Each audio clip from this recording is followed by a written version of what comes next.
So imagine yourself standing on a trampoline. Have you ever been standing on a trampoline? Good, good. Do you know what will happen if you step onto a trampoline? I actually once asked 100 engineers the same question at a talk about art. What will happen? And 100 hands raised to the air. You will start jumping. Obviously, that's the wrong answer, because you won't start jumping unless you put energy into play. In the beginning, it might be a bit scary. You might fall, you might even fall off the trampoline. But after a while, it's getting easier. You're jumping higher. It's getting fun. And think of it, it's quite liberating, right? But you're making an effort to get there. So, after a while, you can see a little bit more because you're jumping higher. But of course, you can't see the whole world from a trampoline. What happens is that you are able to see a little bit more of your neighbor's garden, right? But because you're making an effort and you're putting yourself out of your comfort zone. I know that a lot of people feel pushed out of their comfort zone when they're entering an art museum. I'm working at an art museum, so we can notice from time to time. But still, I think many people find uncomfortable when coming to an art museum because maybe they find the museums boring, or maybe the museum is actually boring. Or maybe somebody, like your parents, told you specifically that art is not something for you, but for somebody else with a different kind of education or income or social background. I don't know, but I think a lot of people are avoiding art museums because they are afraid of feeling stupid, because they don't get it. And to be honest with you, a lot of art museums make me feel stupid as well, because I don't get it. But an art museum can be a wonderful place for your eyes, for your brain, for your heart, for you. An art museum can be very overwhelming. So try to imagine an art museum anywhere in the world. It can be a big one, it can be a small one, but it has to be packed with art, all right? So it can be old art, new art, paintings, sculptures, videos, installations, and so on. And it's overwhelming, especially if you try to see each piece like many try to do. But entering an art museum is, however, like attending a big party. Because if you're attending a big party or entering an art museum, it's kind of comforting to find something you like or somebody you like or you know, right? But on the other hand, it's usually nice to make new acquaintances or even friends. People that can broaden your horizon, that are fun to hang with, that makes you feel well and can maybe teach you something about life, right? And think about it. Many of your friends are your friends by coincidence. So try to imagine what a random piece of art could do if you, by chance, started talking to it. A lot of people think about art as expression of feelings, or think it's pure aesthetics, or prefer to approach art the way they approach elevator music, without an effort or at a glance. And of course, there's a lot of visual art that can be absorbed as elevator music, but on the other hand, sometimes visual art is more challenging. Try digesting art as food for thought. Food for thought. So I like to think about an art museum as a mental fitness center. So what do I mean by that, a mental fitness center? Well, a fitness center comes with obligations and promises. Hopefully you will start at one level and get out on another level. But nobody says it will be an easy go. It will sometimes hurt, sometimes hurt so much that you will cry. Nobody will lift the weights for you, obviously. But all you know for sure is that you will be rewarded in the end. You can't be a passive recipient at the fitness center. Otherwise, it wouldn't work, right? You have to be an active participant. You have to get into it. And same goes for the mental fitness center, the art museum. You can't expect, if you go into a museum, you can't expect to step in front of a piece of art and then expect the art to talk to you or speak to you. It's like you can't expect a trampoline to jump for you, right? You have to make some efforts. So you have to challenge yourself.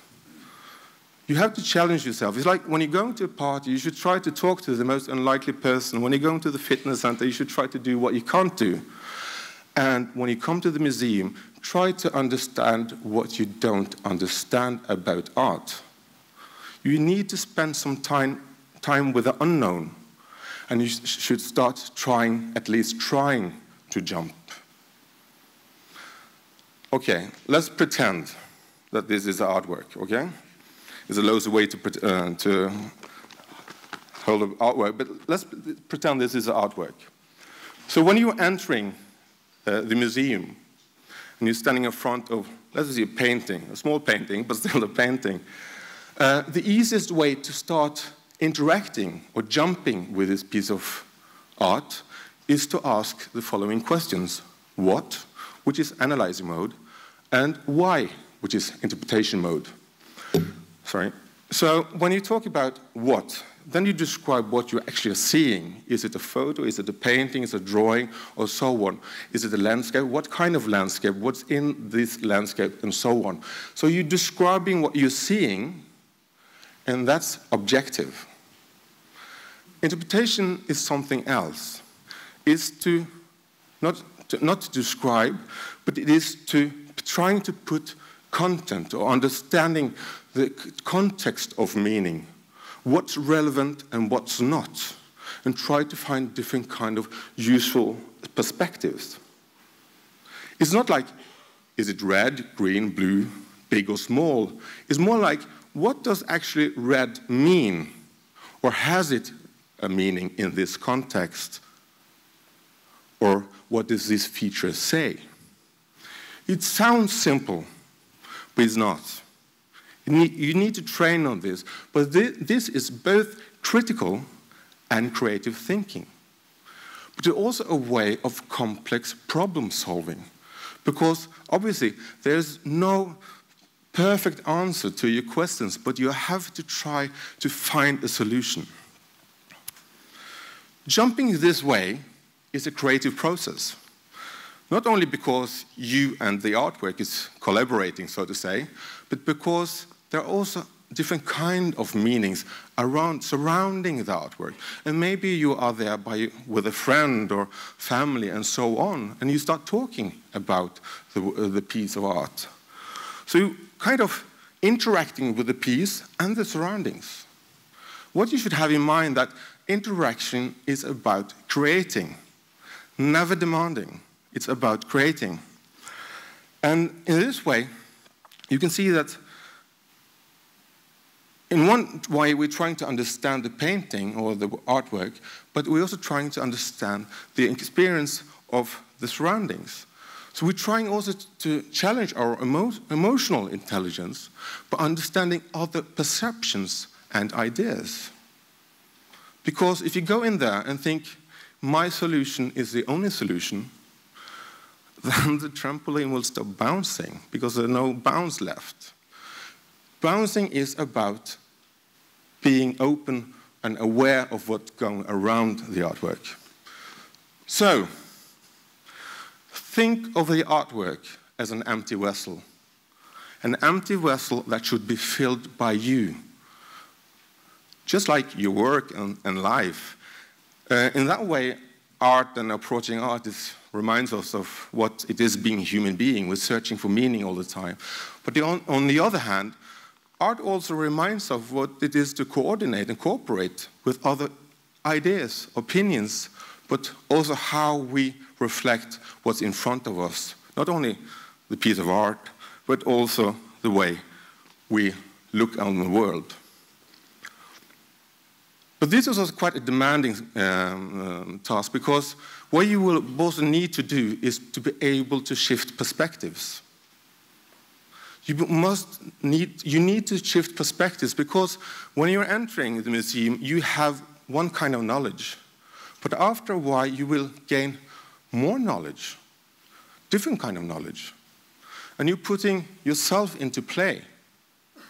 And shifting perspectives can be sometimes hurtful, especially when it comes to preferences or feelings. But being able to shift perspectives can be important, but also needs a lot of critical and creative thinking and imagination. And I think that art can teach you something about the ability to shift perspectives in general. So let's see on the practical influence on this, because in my opinion, there's a lot of similarities between experiencing art and also experiencing people working successfully towards a goal. Very often, you see people, you start with a what and a why. You have in mind that interaction is about creating and never demanding. You spend some time with the unknown and try to put it into context, and hopefully you will start bouncing. So next time you're experiencing art, try to bring the experiences back also to the everyday situation. The World Economic Forum has produced a report that also lists up the 10 future skills for the employment market. And according to the World Economic Forum, the 10 top skills in 2020 will be complex problem solving, critical thinking, creativity, people management, coordinating with others, emotional intelligence, judgment and decision making, service orientation, negotiation, and cognitive flexibility. These are actually 10 wonderful points for a good life. If you could live by them, you would probably have a quite good life. But where can you learn this? You can learn them many places, but I've already talked a lot about some of the points today. And I think that these 10 points are 10 future skills, but also the potential power of art museums and art today. So we should also see the possibility that the Mental Fitness Center, the art museum, is a way to prepare us for the future. And I'm totally convinced that art can train you for the future, make you more flexible, make you more creative, critical thinking, and be able to cooperate and be able to shift your perspectives, making you, what do you call, cognitive flexible, whatever that means, but still making you able to bounce. Bounce because that's what the future will need. But this is not only because we want great employees in 2020, of course it can help you, but I think it's important because the world desperately needs people that are able and willing to think differently about the future, that can see new perspectives and possibilities because they are trained to bounce. I think a lot of museums and cultural institutions and theaters, etc., should change. Not only because the world is changing, but because the world needs to be changed. I think museums should not only reflect change, but also try to affect change. And I also think we should stop thinking about art as only commodity or luxury or aesthetics or historical documents, but tools and means to create better societies. Better societies where we can live in a different way. Let me give you one simple example.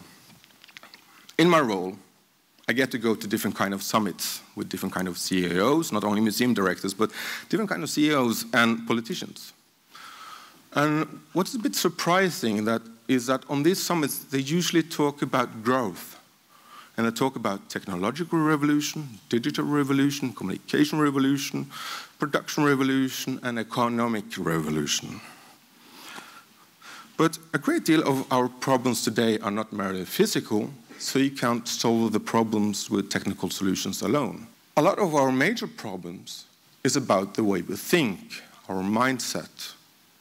We think about, for example, the lack of equality and empathy, cultural friction, and the way we consume is about the way we think.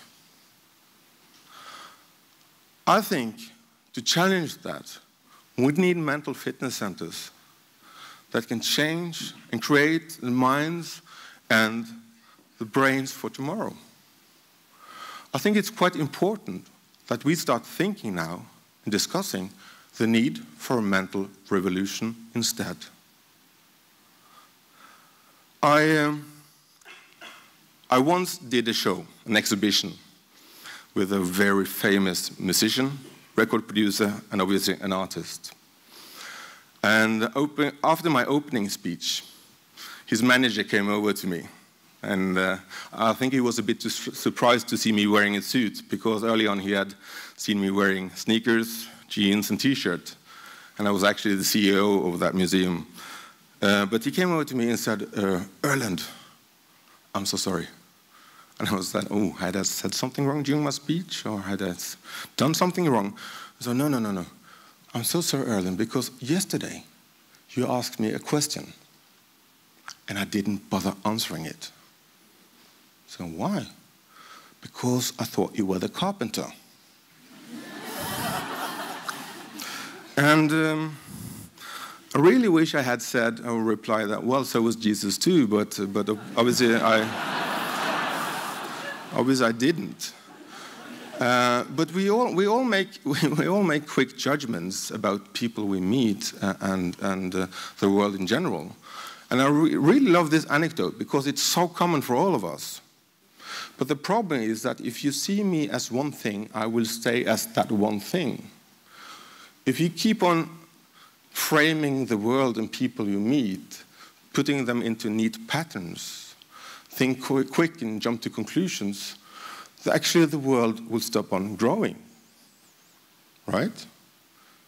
Because then we are finished. We're finished with the world. The world is the way we see it.